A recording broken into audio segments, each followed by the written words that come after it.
PM Narendra Modi nomination దాఖలు చేసే కార్యక్రమంలో ఒక విషయం ప్రతి ఒక్కరిని కూడా ఆసక్తిగా తిలకించేలా చేసింది. నామపత్రాలు అందించే క్రమంలో మోదీ పక్కనే ఒక సాధువు కూర్చున్నారు. ఉత్తరప్రదేశ్ ముఖ్యమంత్రి యోగి ఆదిత్యనాథ్ను సైతం వెనుక కూర్చోబెట్టిన మోదీ ఆ సాధువును మాత్రం తన పక్కనే కూర్చోబెట్టుకున్నారు.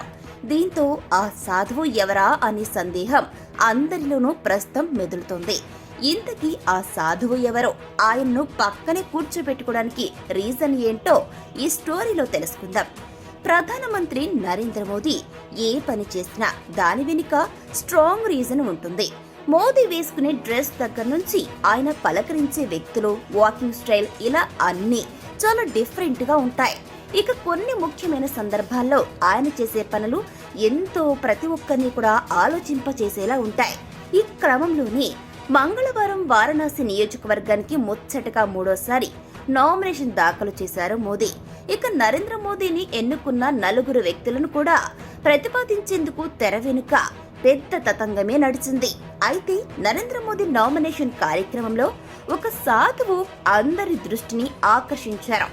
ఆయనే పండిట్ గణేశ్వర్ శాస్త్రి ద్రావిడ్. ఈ క్రమంలోనే నరేంద్ర మోదీని నలుగురు వ్యక్తులు ప్రతిపాదించారు.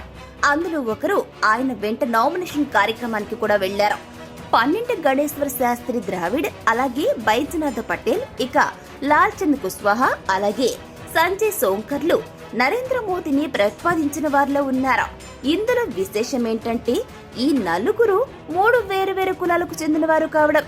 ఇక పండిట్ గణేశ్వర్ శాస్త్రి బ్రాహ్మణ వర్గానికి చెందినవారు కాగా, బైజనాథ్ పటేల్, లాల్ చంద్ కుష్వాహా ఓబీసీ వర్గానికి చెందినవారు. ఇక సంజయ్ సోంకర్ ఎస్సీ వర్గానికి చెందినవారు. అయితే ఈ పేర్లను కేంద్ర హోంశాఖ మంత్రి అమిత్ షా, బీజేపీ జాతీయ ప్రధాన కార్యదర్శి సునీల్ బన్సల్ చర్చించి ఖరారు చేశారు.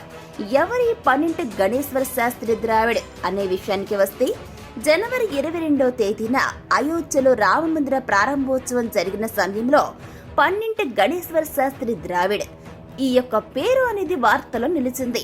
అయోధ్య రామాలయంలో బాలరాముడి విగ్రహానికి ప్రాణ ప్రతిష్ఠ చేయటానికి ముహూర్తం పెట్టింది ఈ పండిట్ గణేశ్వర్ శాస్త్రి ద్రావిడే.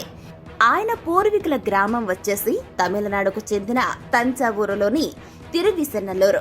ఇక 66 ఏళ్ల పండిట్ గణేశ్వర శాస్త్రి ద్రావిడ్ జ్యోతిష శాస్త్రం, భారతీయ వేదాలను అవపోసన పట్టిన ప్రముఖ పండితుడిగా పేరుగాంచారు. పండిట్ గణేశ్వర శాస్త్రి ద్రావిడ్ కుటుంబం అనేది ఉత్తర, దక్షిణ భారతదేశాల మధ్య సంస్కృతికి నిలయంగా మారింది.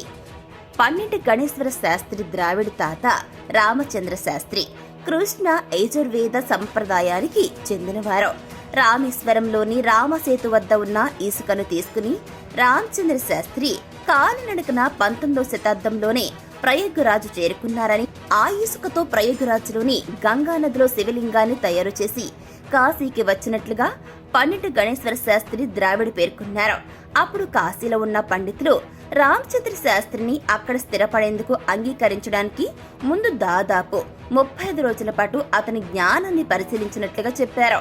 ఇక పండిట్ గణేశ్వర శాస్త్రి ద్రావిడ్ తండ్రి లక్ష్మణ్ శాస్త్రి 1921లో కాశీ నరేష్ మహారాజ ప్రభు నారాయణ సింగ్ తో పాటు దేశంలోని చాలా మంది దాతల సహకారంతో శ్రీ వల్లభరాం శాలిగ్రామ్ సంఘ్ వేద్ విద్యాలయ అనే వైదిక సంస్థను ప్రారంభించారు. జ్యోతిష పండితులు అయిన పండిట్ గణేశ్వర శాస్త్రి ద్రావిడ్ తండ్రి స్థాపించినటువంటి సంఘవేద విద్యాలయ ప్రధాన పూజారిగా ఉన్నారు.